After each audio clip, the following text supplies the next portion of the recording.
Nagsisimula ang araw ni PO2 Mervin Alcaraz sa paggising ng maaga. Alas 5 ng umaga siya bumabangon para mag-ayos at pumasok sa presinto. Naliligo siya ng mabilis, nagsusuot ng uniforme at dumaraan sa maliit na karinderya para doon na mag-almusal. Tapos ay sumasakay siya ng jeep papunta sa istasyon ng pulis kung saan siya nakadestino. Sa trabaho ay madalas na abala si Mervin sa pagre-record ng blatter, pag-iikot sa mga barangay at pakikipag-usap sa mga reklamo ng residente na madalas ay tungkol sa away magkakapitbahay, nakawan ng kung ano-anong bagay o lasing na nanggugulo. Paminsan-minsan, sumasama rin siya sa operasyon ng mga mas nakatataas na opisyal. Tahimik lang siya, pero maayos siyang magtrabaho at may respeto siya sa lahat. Pagkatapos ng kanyang duty, ay umuwi siya sa inuupahang kwarto sa isang lumang apartment building sa May Recto. Kumakain siya ng hapunan sa isang tapsilugan at pagkatapos ay nanonood siya ng balita sa maliit na TV at minsan ay nag-eehersisyo bago matulog. Araw-araw, pareho lang ang routine niya at sanay na siya sa ganoong buhay. Pagkatapos ng isang mahabang araw sa presinto, ay pagod na bumaba si Mervin mula sa jeep at naglakad na siya papunta sa kanyang apartment. Tumagal ang duty niya dahil sa isang buy-bust operation na nauwi sa habulan sa Skinita. Hindi man siya ang direktang humabol, ay siya ang naiwang nag-file ng report at nag-asikaso sa sospek. Masakit na ang batok niya, mabigat ang katawan at ang tanging iniisip niya ay ang kanyang higaan para makapagpahinga at makatulog. Pagpasok ni Mervin sa maliit niyang kwarto, ay dumiretso siya sa lababo para maghilamos.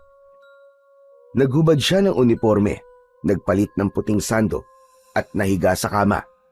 Kinuha niya ang cellphone mula sa bulsa ng kanyang pantalon at nakita niya ang isang unread message mula kay Oscar.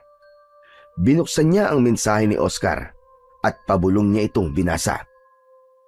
"Pare, tawagan mo ko kapag may libre kang oras. May importante akong sasabihin sa'yo." Aba, ano kaya yon? Napakunot ang noo ni Mervin.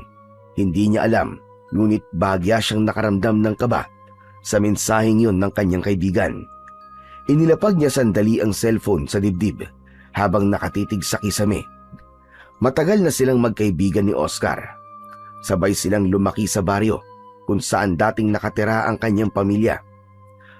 Kahit lumipat na siya sa Maynila para maging pulis, ay hindi nagbago ang closeness nila ng kanyang kaibigan. Isa si Oscar sa mga taong alam ang lahat ng kwento niya, pati na ang pagpili niyang mabuhay ng mag-isa dahil ayaw niya nang umasa sa kanyang pamilya na meron na rin kanya-kanyang buhay. Kinuha muli ni Mervin ang cellphone at tinawagan na nga ang kaibigang si Oscar na agad naman itong sinagot. "Hello? Pare? Oh, anong meron at pinapatawag mo ko?" Tanong talaga agad. Kumusta na dyan, pare? Eto as usual, pagod sa trabaho. Ganun talaga eh. Pulis ka eh. Alam mo, dami mong pasakali. Ano ba talaga yung importanteng sasabihin mo? Sige na, sabihin mo na. Bakit, may problema ba? Biglang natahimik si Oscar sa kabilang linya. Dahil doon ay nadagdagan ang kaba ni Mervin. Kilala niya ang kaibigan niya na mapagbiro, ngunit sa pagkakataon na yon ay tila umiiwas ito na magbitaw ng joke sa kanya. "Oscar, huy, nandiyan ka pa ba? Anong nangyari sa'yo?" May ilang segundong katahimikan sa kabilang linya bago muling nagsalita si Oscar. Mervin, pare. Alam ko nakakabigla itong sasabihin ko. Kaya hindi ko sasabihin na huwag ka mabibigla, pare. Patay na si Laika. Teka, ano? Si Laika, pare. Patay na. Baliw! Hindi na April ngayon para i-April Fools mo ko, no? Sa ayoko ng mga ganyang biro pare, hindi nakakatawa yan. Pare, seryoso. Hindi ako nagbibiro. Patay na talaga si Laika. Kagabi lang. Natagpuan daw siyang walang buhay sa likod ng bahay nila. Natigilan si Mervin at napatitig siya sa kisame. Hindi niya magawang umiyak dahil tila hindi tinatanggap ng utak niya ang balitang sinabi ni Oscar. Nanuyo ang lalamunan niya at nanlamig ang buong katawan niya. Si Laika ay ang nobya ni Mervin ng halos 8 taon. Nakatira ito sa baryo kung saan siya ipinanganak at nagkaisip. Ito ang unang babaeng naging nobya niya at high school nang maging magkasintahan silang dalawa. Noon ay sabay silang naglalakad pauwi galing eskwelahan. Isa si Laika sa dahilan kung bakit pinilit ni Mervin na makapagtapos at magpulis para pagdating ng araw ay mabigyan niya ito ng maayos na buhay. Plano sana ni Mervin na umuwi sa baryo nila sa susunod na buwan para mag-propose kay Laika. Yun ang dahilan kung bakit doble kayod siya ng mga nakaraang buwan. Pinaghahandaan na niya talaga ang magiging kasal nila dahil sigurado siya na mag-yes si Laika sa wedding proposal niya. Oscar, bibigyan pa kita ng 10 seconds para bawiin ang sinabi mo sa akin, ha? Sana nga pare. Pwede kong bawiin ang sinabi ko eh. Pero pare, wala na talaga. Patay na talaga si Laika pare. Wala na siya. Pero, ang labo naman eh. Pare, ano nangyari? Paano?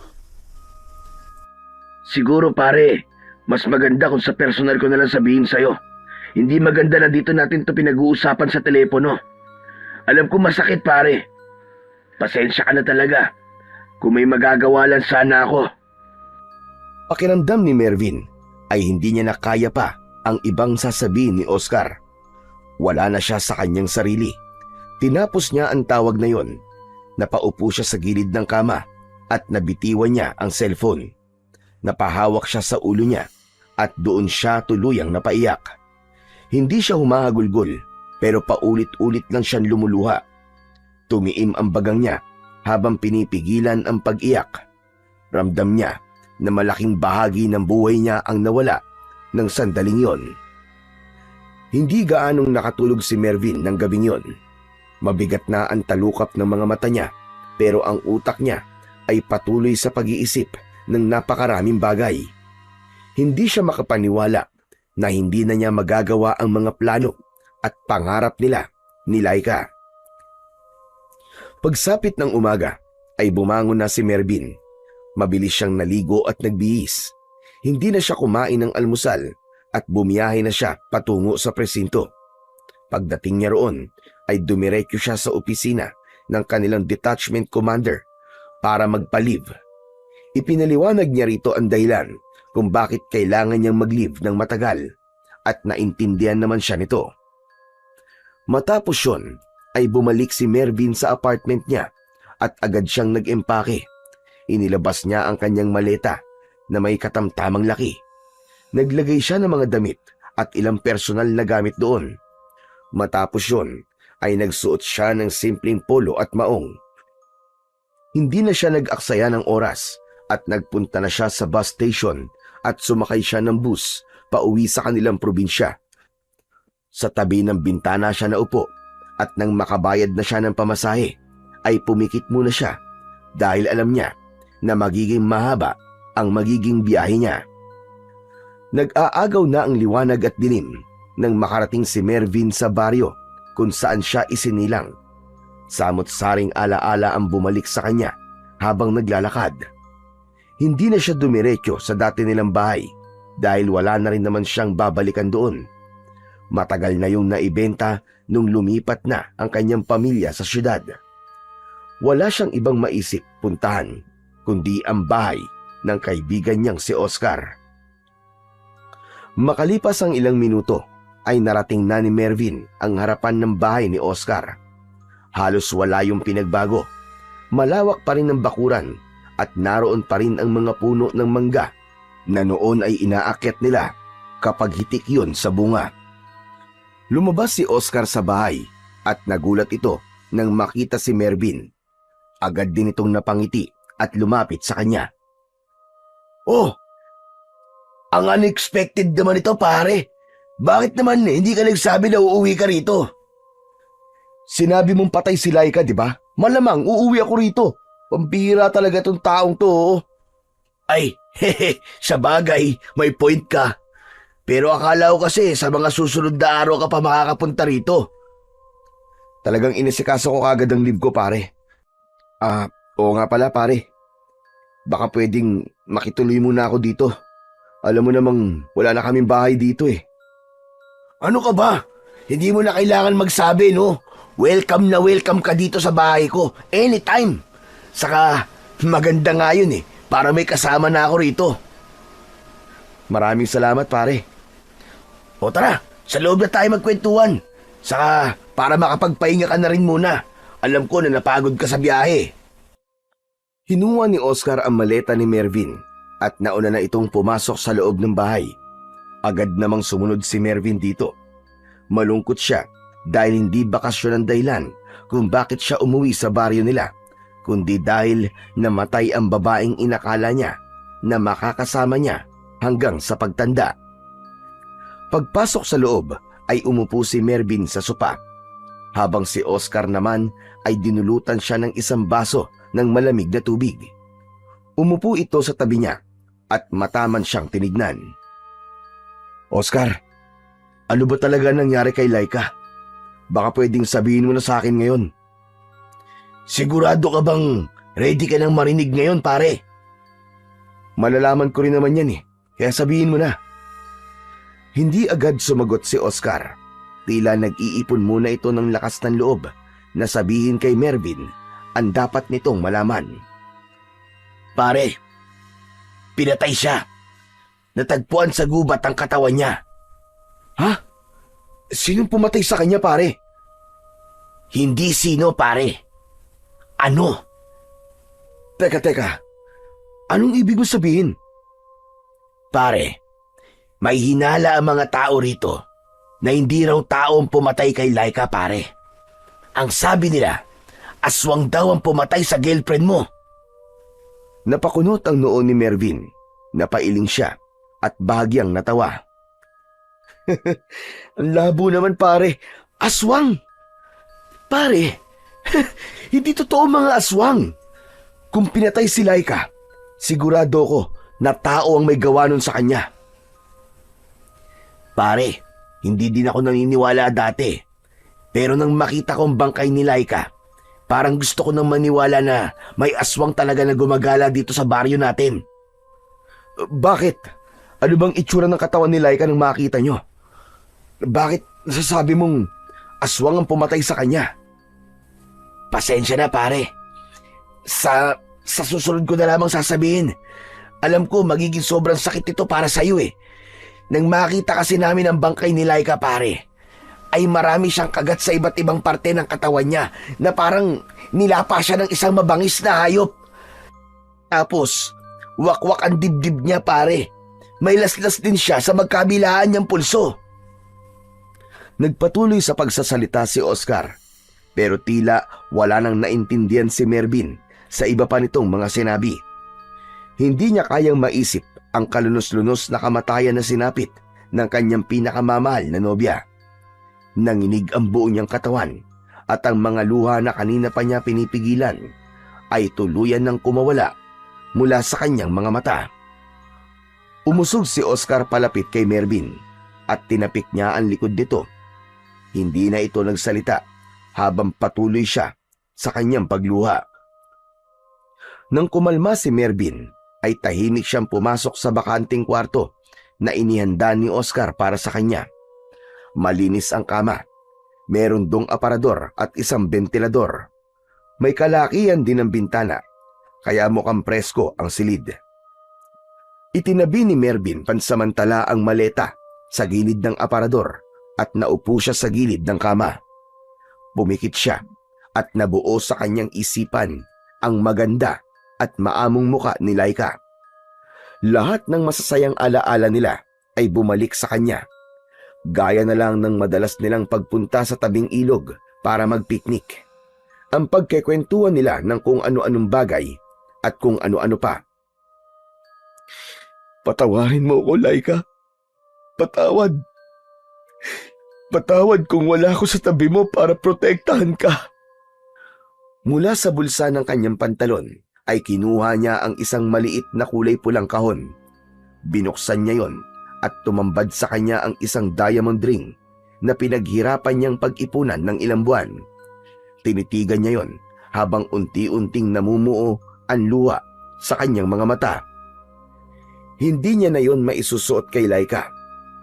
Hindi niya na rin maririnig ang sagot nitong oo.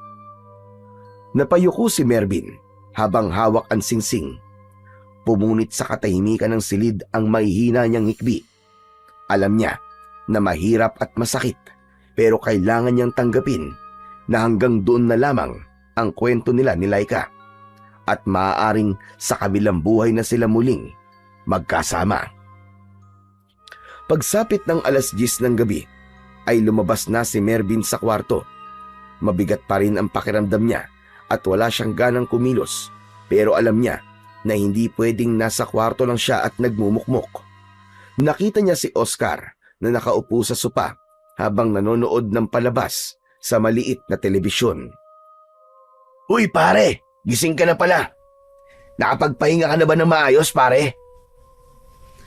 Hindi masyado. Paulit-ulit ako nagigising eh. Nagugutom ka ba? May pagkain sa kusina pare. Kung gusto mo, iinitin ko yung ulam. Wala pa akong ganang kumain pare. Gusto ko lang sanang pumunta sa burol ni Laika. Gusto ko lang siyang makita pare. Sa pagkakaalam ko, parang bukas pa yata dadating ang katawan niya sa bahay nila pare. Inaayos pa raw kasi grabe raw talaga yung mga sugat niya eh. Alam mo na, nasabi ko naman sa'yo kung ano nangyari sa kanya, di ba? Naiintindihan ko pare. Pero ang hindi ko maintindihan ay ang sinasabi mong aswang ang pumatay kay Laika. Yun talaga ang hinala namin pare. Pati nga pamilya niya galit na galit. Lalo na yung tatay niyang si Mang Benjo. Hindi ako naniniwala ron, Oscar. Isa akong pulis. Nasanay akong maghanap ng ebidensya at ng paliwanag sa bawat krimen na nangyayari. Hindi ako basta nalang tatanggap ng kwentong kababalaghan, pare. Napakamot si Oscar sa likod ng ulo at napabuntong hininga. Pare, alam kong mahirap talagang paniwalaan. Ako nga nun eh. Akala ko kwento-kwento lang din yung tungkol sa mga aswang-aswang na yan sa baryo natin. Tapos yun na nga, biglang nangyari yung kay Laika. Hindi ko talaga makakalimutan yung itsura ng katawan niya pare. Nakakaawa. Hindi talaga yung kayang gawin ng isang tao. Kahit sabihin na adik o kaya ay lasing. Ayoko munang maniwala pare. Kailangan ko ng matibay na ebidensya sa sinasabi mo na aswang ang pumatay kay Laika. Pero wala ka ba napansin kay Laika bago mangyari ang pagpatay sa kanya? May mga kakaiba ba sa kilos niya? Pare naman, ginagamit mo na ang pagkapulis mo sa akin eh. Parang iniimbestigahan mo na ako niyan eh. Sagutin mo na lang ang tanong ko pare. Napakunot ang noon ni Oscar at nag-isip ito ng ilang segundo bago sumagot. Meron pare. Mga 2 o 3 araw bago siya mamatay, ay parang balisa siya pare. Tahimik lang palagi at parang may iniisip. Tapos isang gabi, tinanong niya ako kung paano raw pumunta sa Maynila. Sabi ko nga bakit hindi niya sa'yo itanong kasi ikaw ang nasa Maynila? Malay ko ba sa pagpunta sa syudad? Hindi pa nga ako nakakaalis sa baryo natin, no? Hindi ba niya sinabi pare kung bakit niya gustong pumunta sa Maynila? Hindi. Siguro. Baka naman gusto lang niya makita ka. Hindi ba? Matagal-tagal na rin yung huling beses na umuwi ka rito eh. Natahimik si Mervin at naglaro sa isip niya ang imahe ni Laika. Sa loob niya ay may pakiramdam siya na parang may mali sa pagkamatay ng kanyang nobya. Naramdaman niya ang pag-usbong sa puso niya ng pagnanais na alamin kung ano talaga ang nangyari. O paano pare? Mauna na ako matulog ha. Kapag nagutom ka, may pagkain sa kusina. Sige pare, maraming salamat. Humikab muna si Oscar at nagkamot ng tiyan bago pumasok sa kwarto nito. Naiwan si Mervin na nakaupo pa rin sa sopa. Tumayo siya at lumapit sa bintana. Hinawi niya ng bahagya ang kortina at tumingin sa labas. Walang katao-tao sa daan. Noon ay hindi ganun ang lugar na yon. Kahit liblib ang baryo nila, kapag ganung oras ay may mga tao pa rin sa labas. Marami pa rin mga batang naglalaro. Paulit-ulit na bumalik sa isip ni Mervin ang mga sinabi ni Oscar. Ang itsura ng katawan ni Laika. Ang balak raw nitong pumunta ng Maynila at ang hinalang aswang ang may kagagawan sa pagpatay dito. Pero sa isang pulis na gaya niya, na sanay sa lohika at ebidensya, ay mahirap paniwalaan ang mga ganong kwento. Hindi nagtagal ay bumalik na si Mervin sa kwarto niya at humiga. Nais niyang matulog pero sadyang mailap pa rin ang antok sa kanya. Tumayo si Mervin at lumabas ng bahay. Huminga siya ng malalim habang niyayakap siya ng malamig na hangin. Tumingin siya sa kawalan at hindi niya namalayang tumulo na pala ang luwa sa kanyang pisngi. Pakiramdam niya ay panaginip lang ang lahat ng yon. Kung alam lang sana niya na mangyayari yon, ay umuwi na lang sana siya sa baryo nila at doon naghanap ng trabaho. Baka kung malapit lang siya kay Laika, ay hindi ito mapapatay sa isang karumal-dumal na paraan. Kinabukasan ng umaga, ay nasa hapagkainan si Mervin dahil hinihintay niya si Oscar na lumabas para bumili ng kanilang almusal. Nakatitig siya sa kawalan at laman pa rin ng isip niya si Laika. Makalipas ang ilang sandali, ay dumating na si Oscar. May dala itong 2 plastik na may lamang pansit at isang supot ng pandesal. Inilapag nito ang mga yon sa lamesa. Kumain na tayo, Mervin. Masarap yung pansit ni Aling Lita. Ay, oo nga pala pare. Narinig ko sa usapan sa labas na naiuwi na raw sa bahay nila ang katawan ni Laika. Pupunta na ako ron ngayon pare. Gusto ko na siya makita.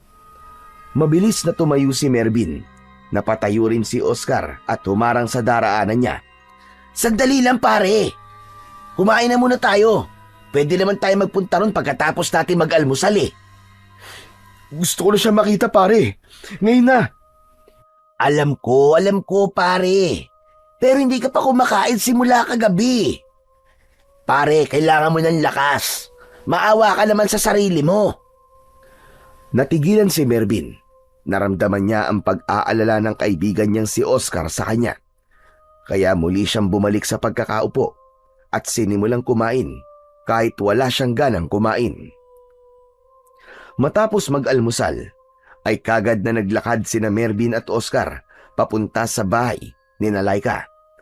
Tahimik lang sila pero hindi nagtagal ay hindi na nakatiis si Oscar na magtanong. Paring Mervin, sigurado ka ba talaga na gusto mo siyang makita? Handa ka na ba talaga, pare? Alam ko mas lalo ako masasaktan kapag nakita ko siya. Pero sigurado na ako pare. Kailangan kong makita si Laika. Pero alam mo, naisip ko na siguro kung nandito lang ako, hindi mangyayari yung kay Laika eh. Kahit paano, may kasalanan pa rin ako sa nangyari. Bilang boyfriend niya, ako dapat ang nagpoprotekta sa kanya. Ano ka ba pare? Wala kang kasalanan sa nangyari kay Laika. Wala sa atin ang may kagustuhang mangyari yun sa kanya. Ang may kasalanan dito ay kung sino o ano ang pumatay sa kanya. Sandaling natahimik si Mervin. Binilisan niya ng bagya ang hakbang. Ngunit nang matanaw na niya ang bahay ni Laika, ay nakaramdam siya ng panghihina. Lalo na nang makita niya ang mga pinapasok na bulaklak sa loob ng bahay at ang tinatayong tolda sa harapan. Sa pagdating ni Mervin sa tapat ng bahay ni Laika, ay nakita nila ang mga taong abala sa pag-aayos para sa unang araw ng burol ni Laika. 2 palapag ang bahay ni Laika. Yun ang pinakamalaking bahay sa baryo nila dahil may kaya sa buhay ang pamilya nito. Maya-maya pa ay lumabas sa bahay ang tatay ni Laika na si Mang Benjo. Matangkad ito at matikas ang pangangatawan. Nagtama ang mga mata nito at ni Mervin.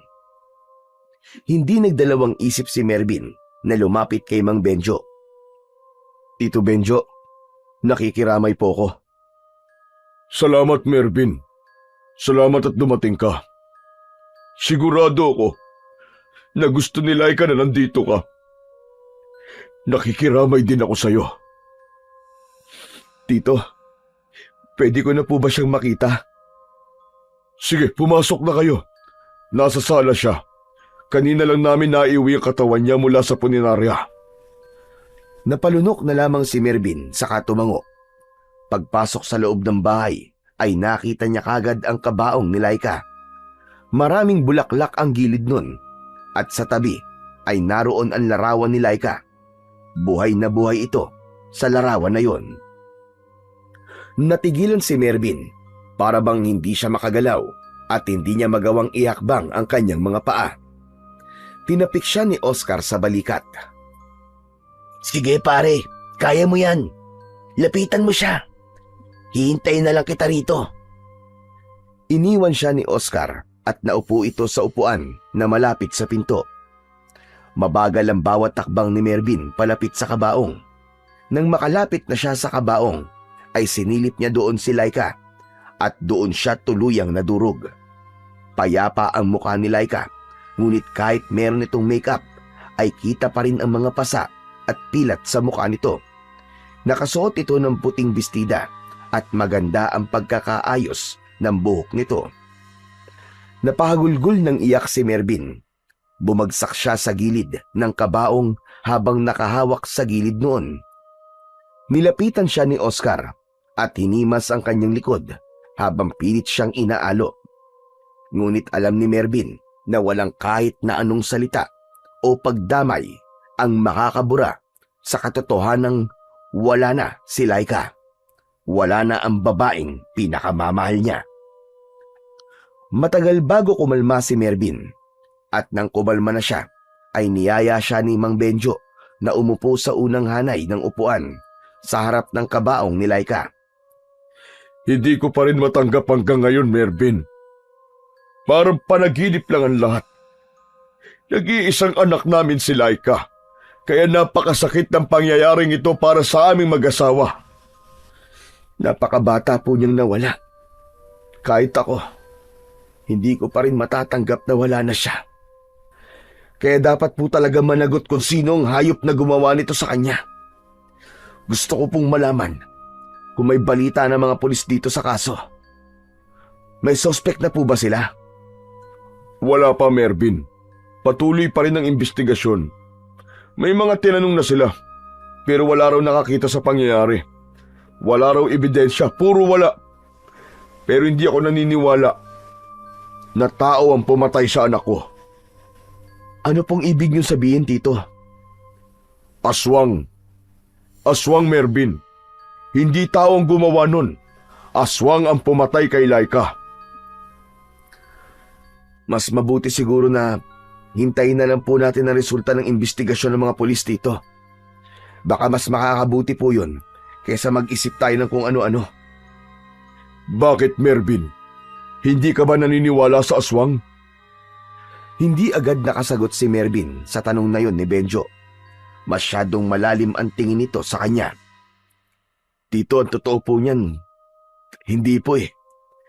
Hindi po ako naniniwala sa mga ganon. Kung narito ka lang sa baryo nitong mga nakaraang taon, sigurado kong hindi yan ang isasagot mo. Ilang bata at matatanda na ang bigla na lang nawawala. Ilang mga alagang hayop na rin ang natatagpuan na walang lamang loob tuwing umaga. Mervin, totoo mga aswang at hindi basta-basta kwento lang.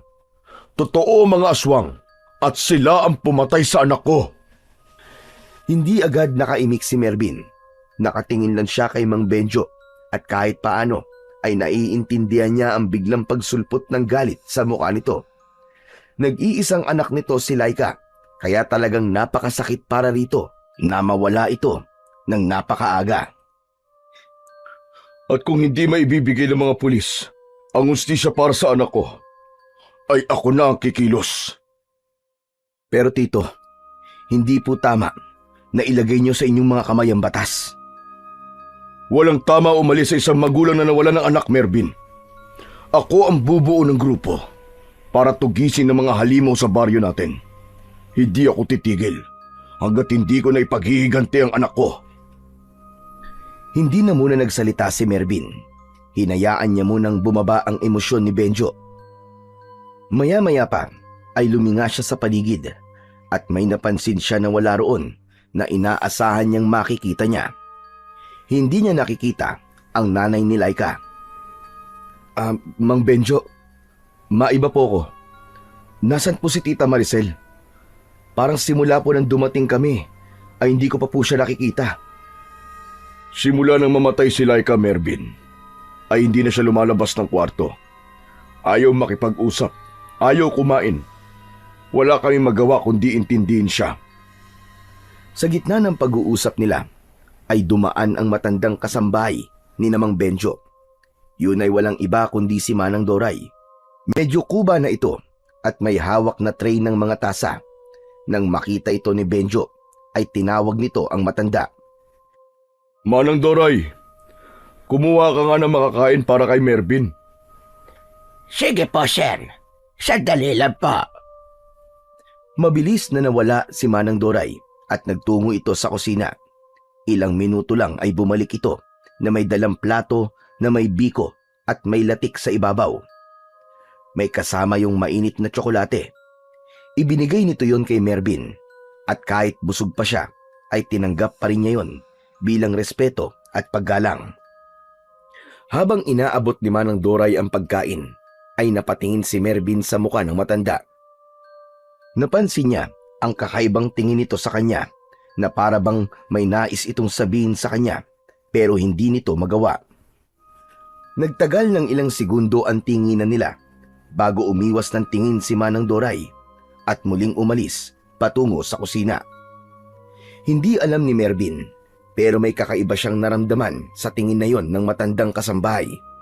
Ganun pa man, iniisip na lang niya na malungkot din ito gaya nilang lahat dahil mula pagkabata ay ito na ang nag-alaga kay Laika hanggang sa magdalaga ito. Sa 3 gabi ng lamay ni Laika ay palaging naroon si Mervin. Tumutulong na rin siya sa pag-aasikaso ng mga nakikipaglamay. Tumulong siya kay Manang Doray sa pagluluto ng pagkain at pagsisilbi ng kape at biskwit sa mga tao. Tuwing madaling araw naman, kung kailan wala nang masyadong tao, ay nasa tabi lang siya ng kabaong ni Laika para bantayan ito. Hanggang sa dumating na ang araw ng libing ni Laika at doon ay ibinuhos lahat ni Mervin ang luha at hagulgol niya. Wala na siyang pakialam kahit pa maraming tao dahil ang gusto niya ay mailabas ang labis na lungkot niya sa pagkawala ng babaeng kanyang minamahal. Habang tinatabunan ng lupa ang kabaong ni Laika, ay piping nangako dito si Mervin na hindi siya aalis ng baryo nila nang hindi nabibigyan ng hustisya ang pagkamatay nito. Pagkatapos ng libing ni Laika, ay sabay na umuwi sina Mervin at Oscar. Wala silang imikan habang naglalakad. Namumugto ng gusto ang mga mata ni Mervin dahil sa labis na pag-iyak kanina sa sementeryo. Pagkarating sa bahay, ay binuksan ni Oscar ang pinto at pumasok na silang dalawa. Sabay silang naupo sa sopa habang ramdam nila ang pagod. Maya-maya ay tumingin si Oscar kay Mervin at seryosong nagsalita. Hindi naman sa pinapaalis na kita, pare, ha? Pero tanong lang, babalik ka na ba niyan sa Maynila ngayong nailibing na si Laika? Hindi ba yun naman talaga ang ipinunta mo rito? Hindi ko kayang umalis dito nang hindi ko nasisiguro na makukuha ni Laika ang hustisya, pare. Magsasagawa ko ng sarili kong investigasyon kung kinakailangan.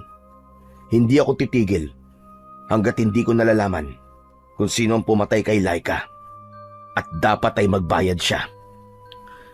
Pero pare, paano ang trabaho mo sa Maynila? 2 linggo ko nakalib pare. Kung kinakailangan ko mag-extend pa, ay gagawin ko yon para kay Laika. Grabe pare, ang tindi talaga ng pagmamahal mo sa kanya. Sigurado ko na kahit nasa langit na si Laika ngayon, ay kilig na kilig pa rin siya sa'yo.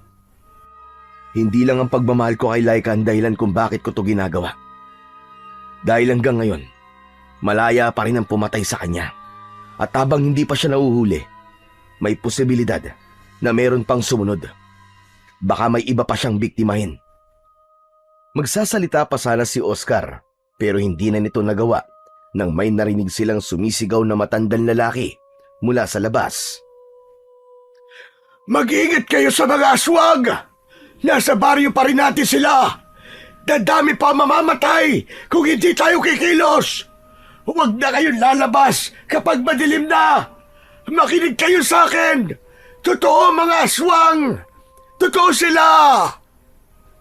Napatingin si Mervin kay Oscar habang nakakunot ang noo. Matapos ang ilang segundo ay tumayo si Mervin at lumapit sa bintana. Hinawi niya ang kortina at dumungaw. Nakita niya sa kalsada ang isang matandang lalaking balbasarado. Magulo ang buhok at putikan ang mga paa. Punit ang damit nito at maging yon ay puno rin ng natutuyong putik. Paulit-ulit itong sumisigaw habang naglalakad tangan ng isang may kahabaang patalim na noon lang niya nakita. Oscar, sino ba yung matandang yun? Yun. Si Mang David. Sa kabilang baryo siya nakatira. Pero dito na lumipat. Sabi nila, pinatay daw ng aswang ang buong pamilya niya. Mula noon, parang nawala na sa sarili. Nakakaawa naman pare. Kahit siguro ko kapag nawala ang buong pamilya ko ganyan din ang mangyayari sa akin. Pero alam mo, paring Mervin, may nagsasabi dito na parang nagbabaliw-baliwan lang daw yan si Mang David para hindi raw siya mapaghinalaan. Mapaghinalaan na ano? Kasi may hinala ang ibang tao rito na baka siya rin ang aswang. Baka raw siya rin mismo ang pumatay sa buong pamilya niya at nagkukunwari siyang baliw para hindi mapaghinalaan na aswang. Pero wala namang matibay na ebidensya kaya hindi siya napapalis ng mga tao. Kaya ayan, pinabayaan na lang kahit na minsan parang wala talaga siya sa wisyo. Aswang na naman. Kung aswang ako, bakit ko naman papatayin ang sarili kong pamilya, di ba? Ang mga tao talaga kung minsan, basta may masisi lang. Yun ay base lang sa mga naririnig ko pare Hindi rin ako sigurado kung totoo o hindi. Habang pinagmamasdan ni Mervin si Mang David, ay napansin niyang may 3 batang lalaki na sumusunod sa matanda. May hawak ang mga yon ng mga bato at labis siyang nagulantang nang biglang pinagbababato ng mga bata si Mang David, kung saan-saan tinamaan ng matanda, habang ang mga bata naman ay tuwang-tuwa, lalo na nang mapalood sa lupa si Mang David. Hindi na nag-atubili pa si Mervin. Mabilis siyang lumabas ng bahay.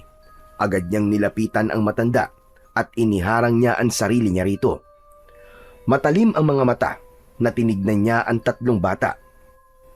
Hoy! Ano ba kayo? Tama na yan! Kayo Mga salbahe kayo Umuwi na kayo! Nagulat ang mga bata sa sigaw ni Mervin.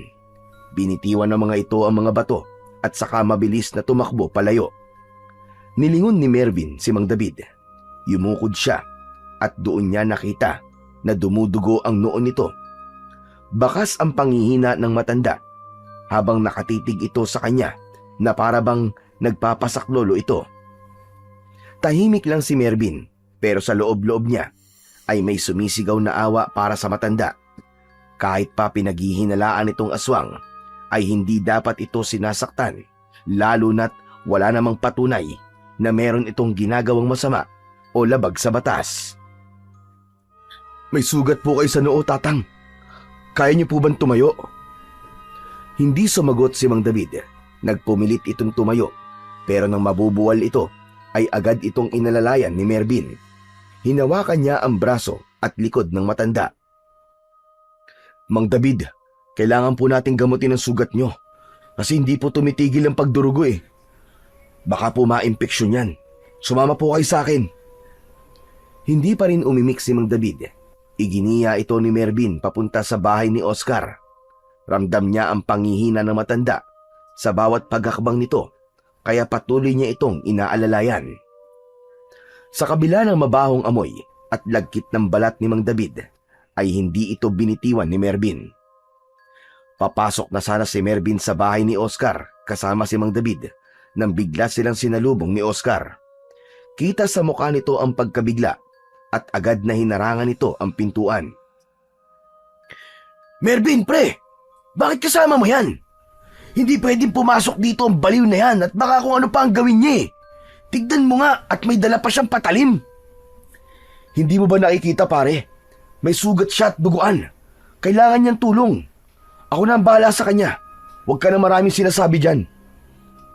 Napailing si Oscar at napatingin kay Mang David. Ay nako, sige na nga. Pero wag mo siyang papaupuin sa sopa ha. Ang baho-baho niyan eh. Hindi na kumibo si Mervin at ipinasok na niya si Mang David sa bahay. Pinaupo niya ito sa upuang kawayan, malapit sa bintana. Oscar, pakuha naman ng alkolo, tsaka bulak, at kahit na anong gamot para sa sugat. Lilinisan ko muna ito bago ko lalagyan ng gamot. Napabuntong hininga si Oscar, pero tumalima rin ito. Pumasok ito sa kwarto nito para kuhanin ang mga bagay na sinabi ni Mervin. Samantala, humarap si Mervin kay Mang David na bakas pa rin sa muka ang labis na panghihina. Ano po nararamdaman niyo, Mang David? Nahihilo ko at saka nanlalabo ang paningin ko. Huwag po kayo mag-alala, Tatang. Gagamutin ko po kayo. Ligtas po kayo rito. Hintayin lang po natin si Oscar. Dumating si Oscar na may dalang alkohol, bulak at ointment para sa sugat. Inilapag nito ang mga yon sa lamisita sa tabi ni Mervin at tumayo ito malapit sa pinto. Kinuha ni Mervin ang bulak at binasayo ng alkohol. Tatang, masasaktan po kayo ng konti rito ha, pero kailangan ko po itong gawin para hindi po ma-impeksyon ang sugat nyo. Kaya-kaya ko yan. Marami na ako naranasang mas masakit pa sa sugat na yan. Biglang natigilan si Mervin. Napahinto ang kanyang kamay sa ere bago idampi ang bulak sa sugat. Parang may sumundot sa dibdib niya at tila naunawaan niya bigla ang sakit na pinagdaraanan ng matanda dahil parehas silang nawalan ng mahal sa buhay. Sa mga mata ni Mang David, nakita niya ang labis na kalungkutan. Hindi na nagsalita si Mervin. Dahan-dahan niyang nilinis ang sugat ni Mang David. Habang idinadampi niya ang bulak na may alkohol sa sugat ng matanda, ay napangiwi ito at napapaaray kung minsan. Dahil doon ay hindi napigilan ni Mervin ang matawa ng bahagya. Akala ko po ba'y sabi niyo, kaya niyo po ang sakit, Mang David? Sinabi ko nga yun, pero hindi naman ibig sabihin na hindi na ako masasaktan. Napangiti si Mervin at nagpatuloy sa paglilinis ng sugat nito. Dinahan-dahan na niya at ginawa niya ang lahat para hindi na ito masyadong masaktan. Matapos ang ilang sandali ay kinuha niya ang ointment at marahang pinahiran ang sugat. Tumayo na siya at tinapik niya sa balikat si Mang David. Ayos na po yan, Mang David. Basta po wag na po kasi kayo masyadong maglalabas ng bahay niyo para hindi na rin po kayo pagkatuwaan ng mga bata. Tumango lamang si Mang David habang nakasandal pa rin sa upuan. Napansin naman ni Mervin na nanginginig ang matanda at nahinuha niyang gutom na gutom ito. Nagtungo siya sa kusina at napansin niya ang 2 piraso ng turon na nakapatong sa maliit na platito sa mesa. Kinuha niya yon at nang balikan niya si Mang David ay inabot niya ito roon. Mukhang gutom na gutom po kayo, Tatang. Kainin niyo po muna ito bago po kayo umalis. Hoy! Merienda ko yan mamaya eh. Bakit mo naman ipapakain yan, pare? Kahit 10 turon, bibilang kita, Oscar. Gutom na yung tao. Pambihira ka naman, Hayaan mo na. Walang nagawa si Oscar nang simulan ng kainin ni Mang David ang turon. Ikinuha niya rin ito ng 1 baso ng tubig para meron itong panulak. Tahimik lamang na pinapanood ni Mervin si Mang David habang kumakain. Hindi niya maisip na dahil sa may problema ito sa pag-iisip ay nakakaranas ito ng ganong uri ng pananakit. Makalipas ang ilang minuto ay naubos na ni Mang David ang turon. Inabot dito ni Mervin ang 1,500 piso na hindi naman ito tinanggihan. Mang David, ibili niyo po yan ng pagkain niyo mamaya ha. Sa tagal ko na rito sa baryo, ngayon lang may nagpakita sa akin ng kabutihan. At sa isang dayo pa talaga. Hindi po ako dayo dito, Mang David. Dito po ako'y pinanganak. Sa Maynila lang po ako nagtatrabaho, kaya matagal po ako nawala dito. Aba, teka. Anong sinasabi mong ngayon ka lang nakaranas ng kabutihan, Mang David? Minsan inaabutan din naman kita ng pera. Nakalimutan mo na ba yon? Barya lang ang binibigay mo, Oscar. Hindi kagaya nito, 500 piso. Napakamot sa batok si Oscar at talagang napahiya. Habang natatawa na lang si Mervin, maya-maya ay matamang tumingin si Mang David kay Mervin. Ano nga palang pangalan mo? Mervin po. Maraming salamat, Mervin. Likas ang kabutihan sa iyong puso. Aalis na ako. Sigurado po ba kayo na kaya niyo na po maglakad? Gusto niyo po bang iatid ko po kayo sa bahay niyo? Hindi na kailangan. Nakapagpahinga naman na ako kahit papano. Maraming salamat ulit sa iyo, Mervin. Tahimik lang na tumango si Mervin. Tumayo na si Mang David at naglakad palabas ng bahay. Nang makalayo na ito, ay agad na sumingot si Oscar na para bang meron itong inaamoy na kung ano. Hoy, ano ba nangyayari sa'yo? Para ka diyang pusang naghahanap ng tinik ah. Ang baho talaga ng bahay, tol. Kailangan natin maglinis. Amoy galing sa kanilang iniwang amoy ni Mang David eh. Grabe ka naman sa tao, pre. Ang baho ng bahay ay kayang linisin. Pero yung tulong at kabutihan na pinakita natin sa kanya, sigurado kong habang buhay niya yung maaalala. Aba, dapat yata ipagpatayo ka na ng rebulto dito sa baryo, Mervin ah. Ikaw ang patron ng mga pulubi at amoy impyerno. Natawa si Mervin at umiling. Matapos yun, ay tinulungan na lang niya si Oscar na maglinis ng bahay nito para huminto na ito sa pagrereklamo ng amoy ng bahay dahil kay Mang David. Habang nagpupunas si Mervin ng mesa sa sala, ay napatingin siya sa upuang kawayan kung saan kanina umupo si Mang David. May kung anong makinang sa ilalim nun na agad na umagaw ng pansin niya. Yumuko at sumilip siya sa ilalim ng upuan.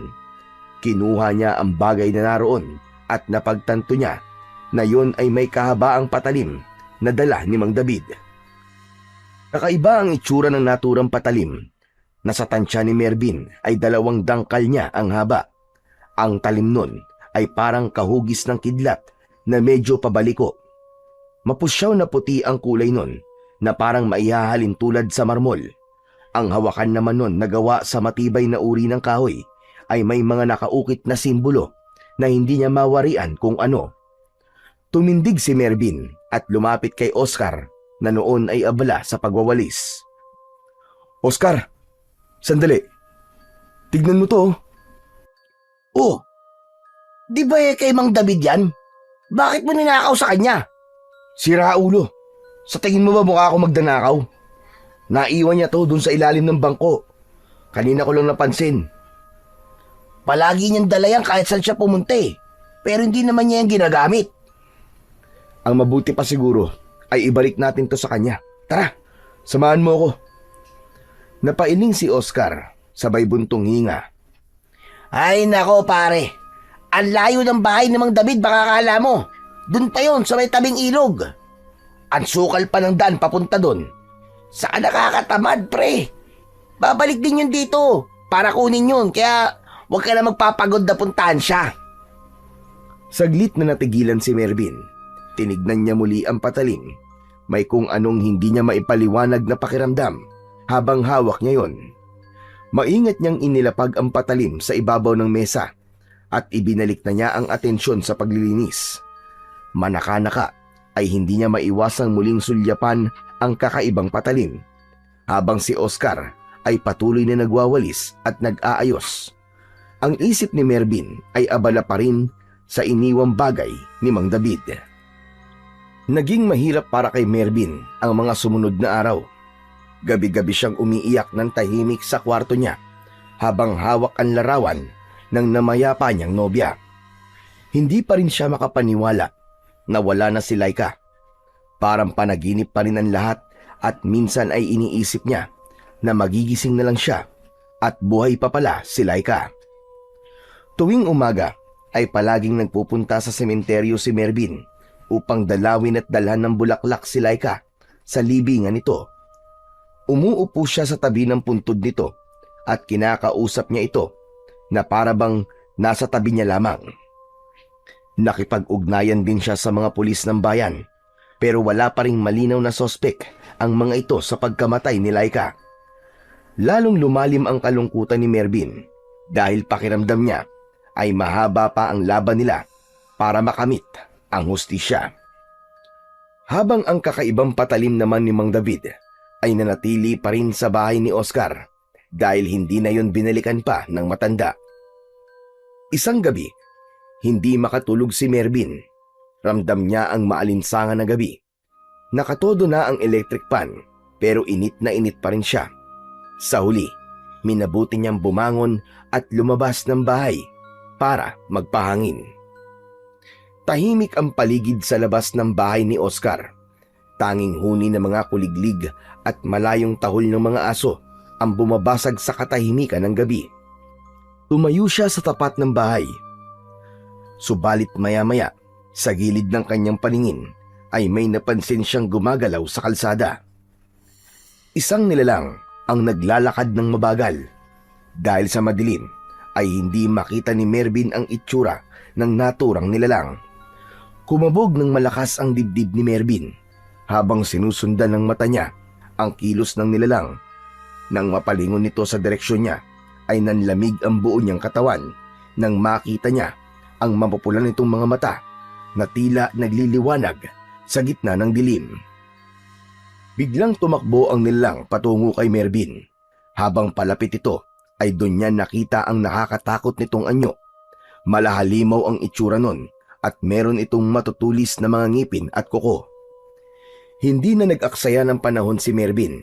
Agad siyang pumasok sa loob ng bahay pero bago pa man niya ito maisarado ng tuluyan ay naramdaman niyang merong pumipilit na buksan yun mula sa labas. Pinigilan niya na mabuksan ang pinto. Oscar! Oscar, gising! May tao sa labas! Adik yata, bilisan mo! Hindi nagtagal ay lumabas si Oscar sa kwarto nito. Ano? Ano ba nangyayari? May adik sa labas, tol! Kumuha ka ng kahit na anong pwedeng armas, bilisan mo! Sandali lang, anong kukunin ko? Itak, kutsilyo, kahit ano! Pamalo, basta kahit na ano! Nataranta si Oscar. Nagmamadali itong naghalongkat sa mga kabinet at ilalim ng lamesa. Sa itsura ni Oscar ay napagtanto ni Mervin na tila nawala ito sa sarili dahil sa shock kaya hindi ito nakapag-isip ng maayos. Patuloy pa rin ang pagyugyug sa pinto. Nanginginig si Mervin habang maigpit na nakadiin ang balikat niya sa pinto upang hindi yun mabuksan ng nilalang na nasa labas. Sa gitna ng tensyon sa loob ng bahay at habang pinipilit ni Oscar na makahanap ng kahit na anong maaaring gamiting sandata, ay napatingin si Mervin sa mesa sa sala. Nakapatong doon ang kakaibang patalim na naiwan ni Mang David nung nakaraang araw. Oscar! Oscar, dito! Dali, yung patalim ni Mang David! Nasa lamesa! Iabot mo sa akin! Ay, oo nga pala! Sandali lang! Mabilis na kinuha ni Oscar ang patalim, sabay abot kay Mervin. Nang mahawakan ni Mervin ang sandata, ay parang may malamig na enerhiyang dumaloy mula sa hawakan nito, papunta sa kanyang mga ugat. Nanindig ang balahibo niya, at parang may nagising na kung ano sa loob ng kanyang katawan. Umalis na si Mervin sa pinto, at tuluyan niyang binuksan yun. Buong lakas niyang sinipa ang tiyan ng nilalang at tumilapon ito sa lupa. Lumabas si Mervin, tangan ang kakaibang patalim. Bago siya naging pulis, ay nagsanay siya ng tanto jutsu. Isa yung uri ng Japanese martial arts na nakatuon sa paggamit ng patalim. Doon, hindi lang siya basta tinuruan na gumamit ng patalim bilang armas, kundi tinuruan din siyang magbasa ng galaw ng kalaban at umatake gamit ang mabilis, tiyak at nakamamatay na galaw. Sumugod ang nilalang na parang hayok sa dugo. Mabilis na gumalaw si Mervin at iniwasan niya ang matutulis nitong mga kuko. Yumuko siya at ginamit niya ang patalim para saksakin ito sa braso. Bumaon ang patalim sa nilalang at malakas itong napasigaw na para bang isa itong mabangis na hayop. Mabilis na lumayo kay Mervin ang nilalang habang hawak ang dugo ang braso. Sa isang iglap ay tumalikod ito at mabilis na tumakbo papalayo. Naispasa na yung habulin ni Mervin pero naglaho na ito sa dilim at hindi niya na nalaman kung saan yon nagpunta. Nang masiguro ni Melvin na hindi na babalik ang nilalang, ay bumalik na siya sa loob ng bahay habang humihingal pa rin. Isinara na niya ang pinto. Nakita niya si Oscar na nakatayo sa may gitna ng sala. Nakanganga ito at nanlalaki ang mga mata. Tila hindi ito makapaniwala sa nasaksihan nitong pakikipaglaban niya sa nilalang na hindi niya alam kung ano o kung sino. Sarado mo nga yung bibig mo. Baka pasukan pa ng langaw yan eh. Napakurap si Oscar para itong nagising mula sa mahimbing na pagkakatulog. Pare, hanip ka! Ang galing mo! Saan ka natuto makipaglaban gamit ang patalim? Akala ko baril lang ang alam mo eh. Sa alam ka talaga, pare. Alam mo kasi, Oscar, bago ako naging pulis, nag-aral muna ako ng Tanto Jutsu. Ano? Tanto Jutsu? Ano yun? Martial arts yun sa Japan, pare, na pakikipaglaban gamit ang patalim. Pero hindi ako sa Japan nag-aral. Sa Maynila lang din. Grabe! Ang galing ng mga galaw mo kanina, pre. Pero alam mo ba kung anong nilalang ang nakalaban mo kanina? Pare, hindi ako maaaring magkamali. Aswang ang nilalang na yun. Aswang? Oo, pare, maniwala ka. Kahit ako, hindi rin makapaniwala eh. Pero nakita mo naman ang itsura niya, di ba? Nakakatakot. Hindi yun adik, kundi isang aswang. Napabuntong hininga si Mervin at muling tumingin sa patalim na hawak niya. Sa pagkakataon na yon ay unti-unti nang nagbago ang kanyang paniniwala. Tama ka, paring Oscar. Mukhang naniniwala na nga ako na totoong mga aswang. Pero alam mo, Oscar, kakaiba talaga tong patalim ni Mang David. Parang may enerhiya na dumaloy sa katawan ko. Parang pinalakas ako nito, pare, habang hawak ko. Sa tingin ko naman walang kinalaman ng patalim na yan sa ipinakita mo kanina. Sadyang magaling ka lang talaga, kaya naitaboy mo yung aswang na yon. Napangiti si Mervin sa sinabi ng kanyang kaibigan. Sa kabila naman ng nangyari kanina, ay napagtanto niya na kaya naman pala niyang makipaglaban sa aswang. At sigurado siya na kung sakaling babalikan siya nun, ay kayang-kaya niya ulit yung itaboy o kaya ay patayin. Kinabukasan, matapos mag-almusal ni na Mervin at Oscar, ay nasa isip pa rin ni Mervin ang nangyari kagabi. Bukod doon, ay iniisip niya rin ang kakaibang lakas na bumalot sa kanya nang hawakan niya ang kakaibang patalim ni Mang David. Tumayo siya mula sa kinauupuan at kinuha niya ang patalim. Nilapitan niya si Oscar na nakatayo sa may pintuan. Pare, ang mabuti pa pumunta na tayo ngayon sa bahay ni Mang David. Ibabalik ko na tong patalim niya. Tinignan siya ni Oscar mula sa tasa ng kape na hawak, saka tumiklop ng labi at bumuntong hininga. Tinatamad ako eh. Hindi ba sinabi ko na sa'yo na malayo nga ang bahay ni Mang David? Saglit lang naman tayo dun eh. Hindi na rin siya nakabalik dito. Aba, ilang araw nang nandito yung gamit niya oh. Saka baka hindi niya alam na dito niya naiwala yun. Kaya hindi siya bumalik. Ay nako, sige na nga. Sandali lang at magpapalit lang ako ng damit. Huwag ka na magpalit ng damit. Kay Mang David lang naman tayo pupunta eh. Oo na.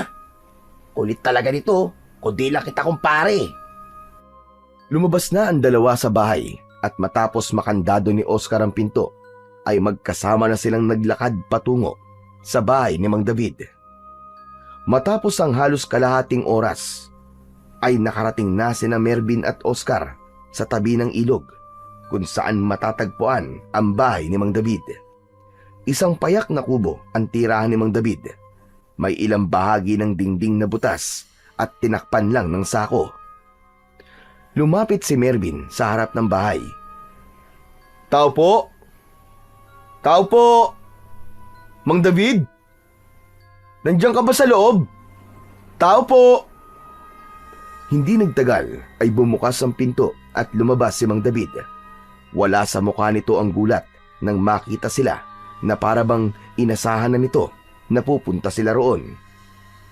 Alam kong pupunta ka dito para dalhin ang aking patalim, Mervin.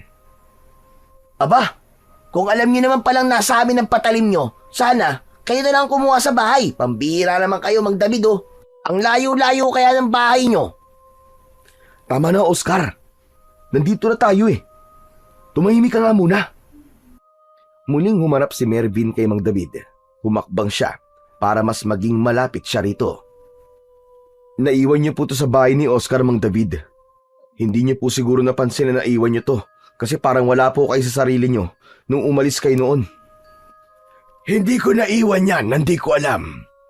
Sinadya kong iwanan yan doon. Napakanot noo si Mervin. Ha? Sinadya niyo pong iwan? Pero Mang David, bakit niyo po ginawa yon? Dahil naramdaman kong ikaw ang karapat-dapat na maging susunod na magmay-ari ng patalim na yan. Mabuti ang puso mo, Mervin, at may likas kang tapang at lakas na hindi meron ng lahat. Yan ang mga katangian mo para magdesisyon ako na ipamana na sa'yo ang aking armas. Teka, sandali lang po, Mang David. Naguguluhan po ako sa mga sinasabi niyo eh. Bakit niyo po ipapamana sa akin ang patalim na to? Oo nga naman, Mang David. Saka, kung pamamanahan niyo ang kaibigan ko, baka pwedeng kayamanan na lang. Tumahimik ka nga muna, Oscar. Ang daldal mo talaga. Mang David, ano ba talaga ang patalim na to? Tsaka, bakit po nung hawakan ko to kagabi, ay para bang may dumaloy na kakaibang lakas sa katawan ko? Nakita ko laban mo kagabi sa aswang. Mahusay ka, Mervin. Kaya napatunayan kong tama talaga ang desisyon ko na sa'yo ipagkatiwala ang patalim na yan. Ay, dako. Ang dami niyo pang pasakalya, Mang David, eh. Pwede bang diretsuin niyo na kami? Ano ba talaga ang patalim na yan? Napabuntong hininga si Mang David at matama nitong tinignan si Mervin.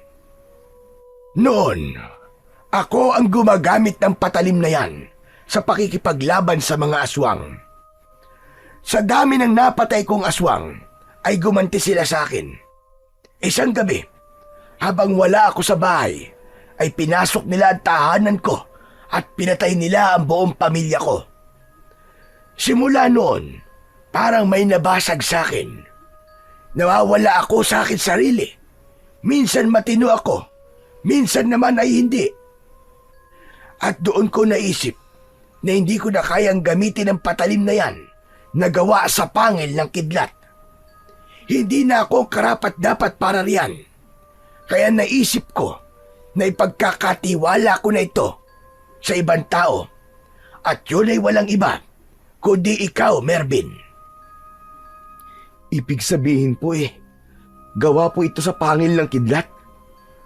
Pero wala naman pong pangil ang kidlat ha. Hindi literal. Ayon sa tatay ko, may isang bakal na tinamaan ng kidlat sa gitna ng malakas na bagyo. Kumuha siya ng bahagi ng metal na yon at pinanday niya para maging hugis na parang pangil ng kidlat. Ang hawakan naman yan ay may mutya sa loob at kung sino may hawak ng armas na yan, basta siya ay karapat-dapat ay magtataglay ng kakaibang lakas at bilis. Mabisay ang panlaban sa mga aswang at gusto kong ikaw na ang gumamit niyan, Mervin. Hindi po ako pumunta rito para makipaglaban sa mga aswang. Ang gusto ko lang po ay mabigyan ng hustisya ang pagkamatay ng nobya ko.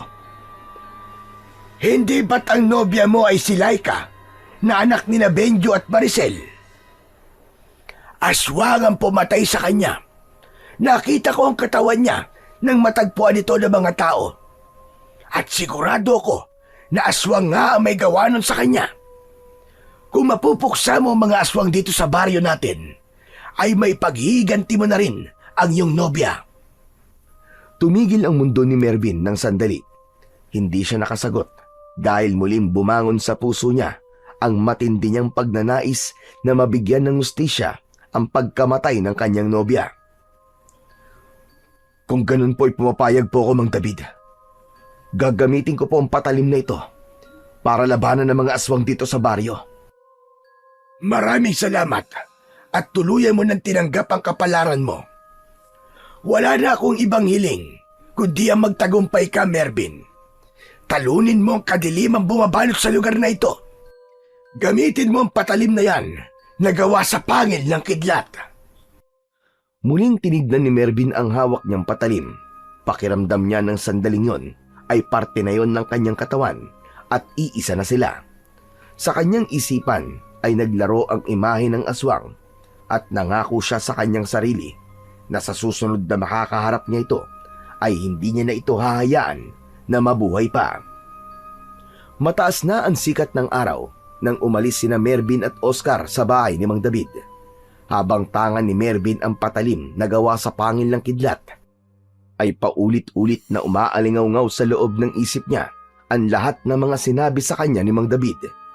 Hindi siya makapaniwala na nasa kamay na niya ngayon ang isang bagay na maaaring maging daan para sa kanyang paghihiganti, para sa namayapa niyang kasintahan. Naputol ang pag-iisip ni Mervin nang biglang nagsalita si Oscar. Pare, sigurado ka ba talaga na makikipaglaban ka sa mga aswang dito sa baryo natin? Hindi lang ako makikipaglaban, pare. Papatayin ko pa sila. Tama yan, para may paghiganti mo na rin si Laika. Hindi lang to para kay Laika. Para rin to sa mga tao sa baryong ito. Saka para sa mga taong naunang naging biktima ng mga aswang na yon. Dapat ay matapos ng pag-asik nila ng takot at kamatayan dito, pare. Alam mo, par, talagang humahanga ako sa'yo eh. Hindi na talaga mapipigilan ang tapang mo. Pero alam mo ba kung ano ang hindi ko mapipigilan? Ano, pare? Itong tiyan ko. Kanina pa kasi ito kumukulo eh. Kailangan ko na talagang gumamit ng banyo. Baka sumabog na to at dito pa ako magkalat. Walang iya ka. Kaya pala kanina pa mabaho eh. Nagtataka ako, wala naman tayong nadaan ng imbornal. Sige na.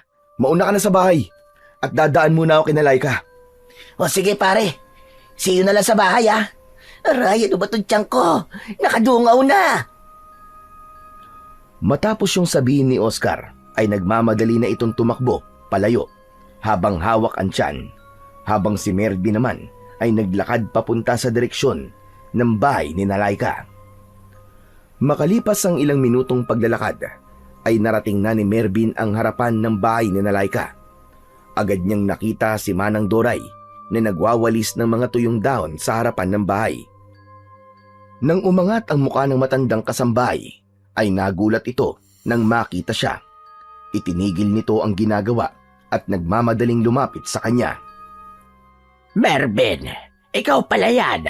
Bakit ka nandito? Nandyan po ba si Tita Maricel at Tito Benjo? Gusto ko lang po sanang makipagkwentuhan sa kanila. Tumango si Manang Doray pero may bakas ng pag-aalala sa mukha nito. Nandito ka sila. Pero Mervin, may gusto ko sabihin sa'yo. May importanteng bagay ka dapat malaman. Ano po yun, Manang Doray? Bago pa man makasagot si Manang Doray, ay biglang bumukas ang pinto ng bahay. Lumabas mula roon si Benjo at tumayo ito sa may pintuan habang nakatingin ng matalim kina Mervin. Manang Doray, bumalik ka na sa ginagawa mo. Ay, magandang umaga po, Tito Benjo. Pero hindi siya pinansin ni Benjo. Tila wala itong narinig. Bagkus ay muli itong sumigaw kay Manang Doray. Narinig mo naman ako, di ba, Manang Doray? Bumalik ka na sa ginagawa mo. Pagkatapos nun ay pumasok na ulit si Benjo sa bahay at isinara ang pinto. Napakamot sa batok si Mervin at napatingin sa matandang kasambahay. Parang hindi yata maganda ang mood ni Tito Benjo ngayon ah. Babalik na lang po ako sa ibang araw. Pero Manang Doray, ano nga po pala yung sasabihin niyo po sa akin na importante? Hindi ko pala pwedeng sabihin sa iyo dito. Pero tungkol po ba saan ang sasabihin niyo? Mamayang gabi, mga bandang 12:00, magkita tayo sa may bukana ng gubat. Doon ko sasabihin sa iyo mga dapat mong malaman. Sa gubat? Ano po ba to, Manang Doray? Kinakabahan naman po yata ako sa inyo. May kinalaman po ba to kay Laika? Umalis ka na muna. Sige na, mamayang gabi na lang. Sasabihin ko sa iyo ang lahat-lahat. Hindi na nakasagot pa si Mervin dahil lumayo na ng tuluyan si Manang Doray sa kanya at bumalik na ito sa pagwawalis. Naglakad na rin siya palayo sa bahay ni Laika. Naalala niya na nung unang araw ng burol ni Laika ay naramdaman niya na parang may gusto nang sabihin sa kanya si Manang Doray. Napuno ng kuryosidad si Mervin at naisip niya na masasagot lamang ang kanyang mga tanong at pagtataka kung makikipagkita siya mamayang gabi kay Manang Doray. Pagdating ni Mervin sa bahay ni Oscar, ay agad siyang naupo sa sofa na nasa salas. Napailing siya habang nakatitig sa sahig. Paulit-ulit niyang binalikan sa isipan niya ang sinabi ni Manang Doray sa kanya kanina. Hindi siya mapalagay dahil ramdam niya na importante talaga ang sasabihin nito sa kanya. Nagsimulang mabuo sa isip niya ang samot-saring posibilidad, gaya na lang ng baka nalalaman nito ang tungkol sa pagkamatay ni Laika. Bumukas ang pinto ng banyo at mula roon ay lumabas si Oscar habang hinihimas ang tiyan. Sa wakas! Success! Oh pare, andito ka na pala. Ang bilis mo naman yatang nakabalik. Akala ko ba pupunta ka sa bahay ni Laika? Oo nga pare, kaso parang hindi maganda ang mood ng tatay ni Laika. Kaya umalis na lang ako. Sa ibang araw na lang ulit ako babalik doon para mangamusta. Umupo si Oscar sa kabilang dulo ng sopa. Ganun ba? Sayang naman. Malungkot lang yun kasi wala na ang anak niya. Yan nga rin ang naisip ko eh. Pero nakausap ko si Manang Doray at may sinabi siya sa akin. Gusto raw niya ako makausap mamayang gabi. Ang sabi niya ay may importante daw siyang sasabihin. Baka naman, magtatapat ng pag-ibig sa'yo si Manang Doray. Ikaw talaga puro ka namang kalokohan, Oscar eh. Napailing si Mervin at bahagyang natawa pero mabilis ding nawala ang ngiti. Sumandal siya sa sopa habang nakatitig sa kawalan. Nung unang araw pa lang ng lamay ni Laika, naramdaman ko nang may gusto siyang sabihin sa akin pare. Para bang may bumabagabag sa kanya. Kaya lang parang hindi niya masabi sa akin kasi may ibang tao noon. Tapos kanina, sasabihin na dapat niya pero biglang dumating naman si Tito Benjo. Ano ba kasi yung sasabihin niya sa'yo? Parang napaka-confidential naman yata niyan para kausapin ka niya ng kayong dalawa lang. Hindi ko pa alam pare. Pero mamayang gabi malalaman ko na. Kung gusto mo, samahan na lang kita mamaya eh. Wag na pare. Ako na lang muna. Wala naman akong dapat ikabahala eh. Si Manang Doray lang naman yon. Tumango si Oscar, bagamat halata ang konting pag-aalala sa mukha nito. O sige, basta pare mag-iingat ka ha. Hindi na sumagot si Mervin. Tumango lang siya at muling napatingin sa kawalan. Tahimik ang paligid pero maingay ang loob niya. Habang papalapit ang gabi, lalo ring tumitindi ang pakiramdam niyang may isang bagay siyang malalaman na magpapabago ng buhay sa pagkikita nila ni Manang Doray mamayang gabi. Kinagabihan, ilang minuto bago sumapit ang 11:00 ay naghanda na si Mervin sa pakikipagkita kay Manang Doray. Nagsuot siya ng jacket dahil malamig ang gabing yon. Lumapit siya kay Oscar na nasa sala habang umiinom ng kape. Pare, Alis na ako ha. Baka hinihintay na ako ni Manang Doray eh. Baka kanina pa siya nandun. Ewan ko pare pero parang kinakabahan ako sa gagawin mong yan eh. Ano ka ba naman? Huwag kang paranoid. Si Manang Doray lang naman ang kikitain ko eh. Kilala naman natin yun, di ba? Malapit siya kay Laika. Mabait yun. Saan ba kayo magkikita? Para alam ko kung saan ka pupuntahan kung sakali. Doon sa bukana ng gubat. Doon daw niya gusto makipag-usap sa akin eh. O sige pare, ganito na lang Kapag lumipas ang 1 oras at hindi ka pa rin bumabalik, ay susundan na kita ron, okay? O sige, ayos lang. Mas mabuti na nga siguro yung nasa isip mo. Matapos yun ay nagdesisyon na si Mervin na umalis. Papunta na sana siya sa pintuan nang makita niya ang patalim na ibinigay sa kanya ni Mang David. Nakapatong yun sa mesa na nasa gitna ng sala. Sandali niya yung tinignan. Oh, akala ko ba aalis ka na? May nakalimutan ka pa ba? Mas maganda sigurong daling ko ang patalim ni Mang David. Tama ka dyan pare, dalhin mo nga yan para may proteksyon ka. Walang pagdadalawang isip na kinuha ni Mervin ang patalim na gawa sa pangil ng kidlat. Muli siyang nagpaalam kay Oscar at sa pagkakataon na yon ay tuluyan na siyang lumabas ng bahay ni Oscar. Habang naglalakad si Mervin sa gitna ng kadiliman ng gabi, ay may kakaiba siyang naramdaman. Parang may mga matang nakamasid sa kanya mula sa kung saan. Nagtataasan ang balahibo niya sa braso at kakaiba ang kilabot na bumabalot sa kanya. Humigpit ang pagkakahawak niya sa patalim at patuloy niyang nararamdaman ang kakaibang enerhiyang ibinibigay nun sa kanya. Maya-maya ay sandaling huminto si Mervin at mabilis siyang lumingon sa likod. Tumingin din siya sa kaliwat kanan pero wala siyang nakitang kakaiba o kahina-hinala. Nilakasan niya ang pakiramdam niya. Wala man siyang nakikitang maaaring magdulot ng peligro sa buhay niya ay hindi niya maitatanggi ang kabang nasa dibdib niya. Muling nagpatuloy sa paglalakad si Mervin. Bawat takbang niya ay mas lalong lumalakas ang tibok ng puso niya, kaya hindi siya nagpakampante at inihanda niya ang sarili kung sakali na may aswang na umatake sa kanya. Makalipas ang ilang minuto ng paglalakad, ay nakarating na si Mervin sa bukana ng gubat. Agad niyang nakita roon si Manang Doray na may dalang lampara. Bakas sa mukha nito ang takot at kaba. Manang Doray, nandito na po pala kayo. Pasensya na po kung ngayon lang ako ha. Kanina pa po ba kayo rito? Hindi naman. Halos kararating ko lang din. Hinintay ko pa kasi munang makatulog sina Medyo at Maricel.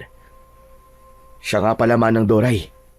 Ano po ba yung importanteng bagay na sasabihin niyo sa akin? Sandaling natahimik si Manang Doray habang matiim itong nakatingin kay Mervin.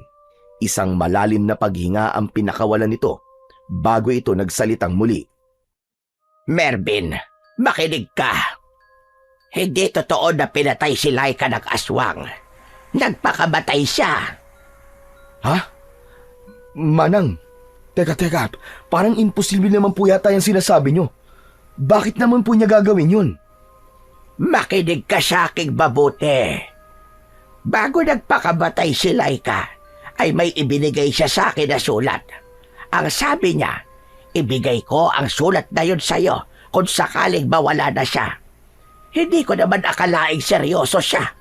Akala ko'y wala siyang kakayahan na gawin yun sa sarili niya. Isang nakatuping papel ang inabot ni Manang Doray kay Mervin na agad niyang tinanggap. Nanginginig ang mga daliri niya habang binubuksan ang sulat. Binasa niya yon sa isip niya. Nakalagay sa sulat na humihingi si Laika ng tawad sa kanya dahil pinili nitong wakasan ang buhay nito. Sabi niya ay hindi na nito kaya pa ang nangyayari sa buhay nito at kamatayan na lang ang naisip nitong paraan upang matakasan yon. Sa huling bahagi ng sulat ay sinabi rin ni Laika na mahal nito si Mervin at nagpapasalamat ito sa kanya na ipinaramdam nito ang pagmamahal niya rito. Luhaan at nanginginig ang buong katawan ni Mervin matapos niyang basahin ang sulat na yon ni Laika. Bakit hindi niya sinabi sa akin ang lahat ng to? Ano bang pinagdadaanan niya, Manang Doray? Bakit siya nagpakamatay? Dahil gusto ni na Bedyo at Maricel na gawing kagaya nila si Laika. Gusto rin nilang maging aswang si Laika. Sandaling natahimik si Mervin. Tila umurong ang luha niya sa sinabing yon ni Manang Doray. Kumunot ang noo niya dahil sa labis na pagtataka. Ano, Manang Doray? Ang ibig niyong sabihin aswang ang mga magulang ni Laika? Teka. Hindi ko maintindihan, Manang Doray. Hindi nila totoong anak si Laika, Mervin. Inampon lang nila si Laika dahil hindi nila kayang makabuo ng sarili nilang anak. Inampon nila si Laika kasi gusto nilang may pagpasahan ng pagiging aswang nila. At nang malaman ni Laika yon, ay hindi siya pumayag. Pero wala naman siyang magagawa dahil malaki ang utang na loob niya kina Bedyo at Maricel.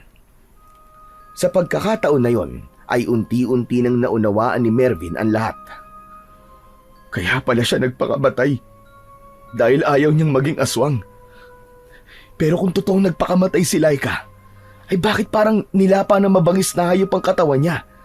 Ang sabi pa ng mga tao ay aswang daw ang pumatay kay Laika base sa itsura ng katawan niya nang makita nila to. Sina Bedyo at Maricel ang gumawa nun sa katawan ni Laika.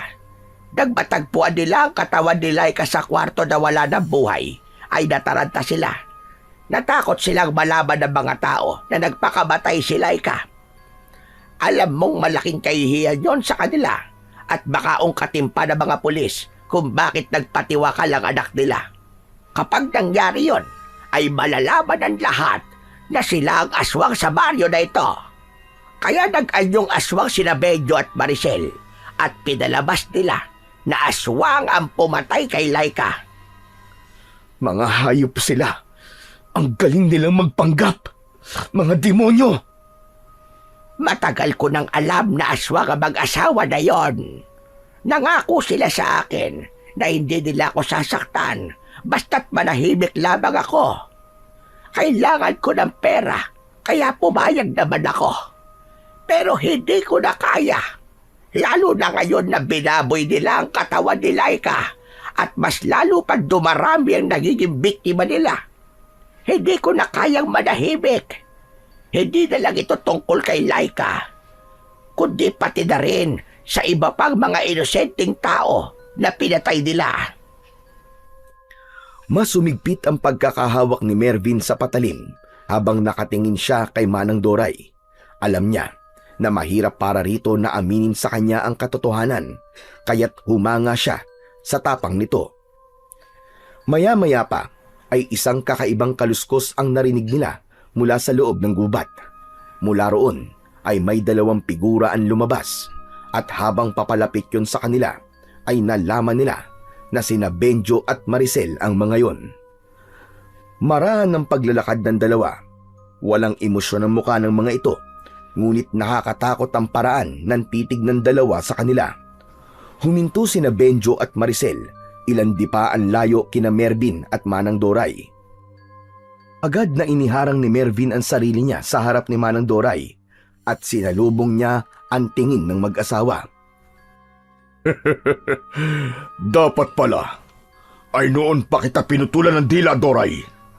Masyado ka madaldal. Hindi ka marunong tumupad sa napag-usapan natin. Sa bagay, bakit nga ba kami nagtiwala sa'yo? Isa kang tao at ang mga tao ay hindi dapat pinagkakatiwalaan. Matagal ako nanahimik. Matagal ako nagtitiis. Pero tama na, Bedyo. Hindi na kaya ng konsensya ko mga ginagawa niyo sa baryo na ito. Panahon na para malaman ng lahat kung ano kayo. Sigurado ka bang malalaman ng lahat kung ano kami? Sa tingin ko, ay hindi yun mangyayari. Dahil sisiguraduhin ko na mamamatay kayong dalawa ngayong gabi. Matapos yun, ay sabay na nag-anyong aswang sina Bedyo at Maricel. Tinubuan ng mga ito ng makapal na itim na balahibo. Naging matutulis ang mga kuko at ngipin ng dalawa at naging malahalimaw ang muka ng mga ito. Malakas na sumigaw ang dalawa na parang mababangis na mga hayop. Hindi makapaniwala si Mervin sa nasasaksihan. Bumilis ang tibok ng puso niya pero mas pinili niyang maging kalmado. Alam niya na kung magpapadala siya sa takot ay baka magtagumpay sina Benjo at Maricel sa gustong mangyari na mga ito. Naramdaman ni Mervin ang tumitinding tensyon sa paligid habang nasa harapan nila sina Benjo at Maricel na nagpakita na ng totoong anyo. Hanggang isang ideya ang naisip niya. Mabilis niyang kinuha kay Manang Doray ang lampara at inihagis niya yun sa may paanan ng dalawang aswang. Nabasag ang lampara at sumiklab ang malaking apoy na nagpaatras sa mga aswang. Manang Doray! Tumakas na kayo! Ako nang bahala dito! Mabilis na lumayo si Manang Doray at hindi na napansin ni Mervin kung saan ito nagpunta dahil sinamantala niya ang pagkakataon. Sumugod siya sa dalawang aswang habang hawak ang patalim na gawa sa pangil ng kidlat. Sumalubong kay Mervin si Maricel pero hindi siya nagpasindak. Nasugatan niya si Maricel sa braso. Nang makita niyang pasugod naman si Benjo ay umiwas siya at sinubukan niya itong saksakin sa tagiliran pero nakailag ito. Kinalmot siya ni Benjo at napasigaw siya nang bumaon ang matatalim nitong kuko sa kaliwa niyang pisngi. Lumayo muna si Mervin sa mga kalaban at matalim niyang tinignan ang mga ito. Masahol pa kayo sa hayop! Ni hindi nyo man lang iginalang ang katawan ni Laika! Dapat lang yun sa kanya. Kung pumayag lang sana siya na maging kagaya namin, ay buhay pa sana siya ngayon. Sa sagot na yon ay nagdilim lalo ang paningin ni Mervin. Mabilis siyang sumugod kay Benjo. Lumuhod siya at sumadsad ang tuhod niya sa madamong bahagi at buong puwersa niyang ibinaon ang patalim sa hita ni Benjo. Nang huguti niya yon ay sumirit ang dugo ni Benjo. Ngunit sinunggaban siya ni Maricel sa likod at kinagat siya nito sa balikat. Malakas na napasigaw si Mervin dahil sa labis na sakit.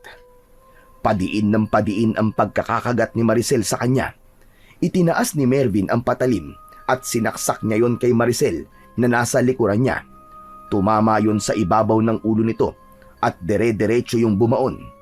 Mabilis na hinugot ni Mervin ang patalim at naramdaman niya na kumawala na si Maricel sa pagkakakagat sa balikat niya. Mabilis na tumayo si Mervin at doon niya nakita ang walang buhay na katawan ni Maricel. Nakadilat ang mga mata nito na parabang nakatingin sa kanya. Isang galit na sigaw ang pinakawalan ni Benjo nang makita nito ang patay na katawan ng asawa. Lumapit ito sa asawa at niyakap ito. Maya-maya ay umangat ang mukha nito at matalim na tinignan si Mervin.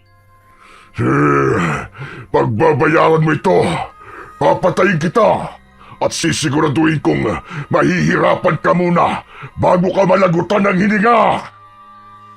Bagyang nakaramdam ng takot si Mervin sa tindi ng galit sa mukha ni Benjo. Ngunit alam niya na tama ang kanyang ginawa. Sa dami ng pinatay ni na Benjo at Maricel ay hindi dapat siya makaramdam ng kahit na konting awa para sa dalawa. Marahang tumayo si Benjo at bigla itong tumalon papunta kay Mervin. Mabilis niya itong iniwasan pero naabot ng mga kuko nito ang leeg niya. Mabuti na lang at hindi ganun kalalim ang naging sugat niya roon dahil kung nagkataon ay siguradong katapusan niya na. Bumuelo si Benjo at sunod-sunod itong umatake. Mabilis ang galaw nito at halos hindi na masundan ng mga mata ni Mervin ang bawat pag-atake ng kalaban niyang aswang. Naramdaman na lang niya ang malakas na pagsipa ni Benjo sa sikmura niya. Tumilapon siya at bumagsak ng pasadsad sa lupa. Gumulong siya ng ilang ulit bago tumama ang likod niya sa isang puno. Umubo si Mervin nang may kasamang dugo. Kahit medyo sugatan na siya, ay hindi pa rin niya binibitiwan ang patalim. Naglakad si Benjo at tumayo ito sa harapan niya habang nakangisi. Katapusan mo na, Mervin. Pero huwag kang mag-alala dahil magkakasama na kayo ni Laika sa impyerno. Nagkakamali ka! Kayong mag-asawa magsasama sa impyerno! Biglang isinaksak ni Mervin ang patalim sa paa ng aswang. Siniguro niya na bumaon yun hanggang sa lupa upang hindi makaalis si Benjo sa kinatatayuan. Tumayo siya at paulit-ulit niyang pinaulanan ng malalakas na suntok ang mukha nito. Nang halos madurog na ang mukha ng aswang, ay doon na niya hinugot ang patalim at walang pagdadalawang isip na itinarak niya yon sa tapat ng puso ni Benjo. Nang hugutin ni Mervin ang patalim, ay napaatras si Benjo at hindi makapaniwalang nakatingin lang ito sa kanya. Isang malakas na sipa ang pinakawalan ni Mervin at tumama yon sa dibdib ni Benjo. Tuluyan nang bumagsak ang aswang sa tabi ng asawa nito. Ilang segundo lang ang lumipas ay tuluyan nang nawalan ng buhay ang aswang na si Benjo. Humihingal na tumingin si Mervin sa dalawang aswang na napatay niya.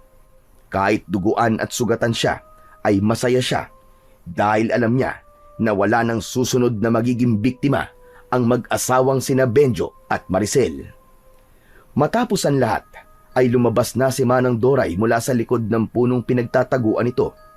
Bakas pa rin ang takot sa mukha ng matanda nang lumapit ito kay Mervin. Mervin, iho, hindi ko akalain na magagawa mo silang matalo. Napakagaling mo. Pero kailangan ka madala sa ospital. At dami mo sugat. Napaupo si Mervin sa damuhan habang hawak pa rin ang patalim.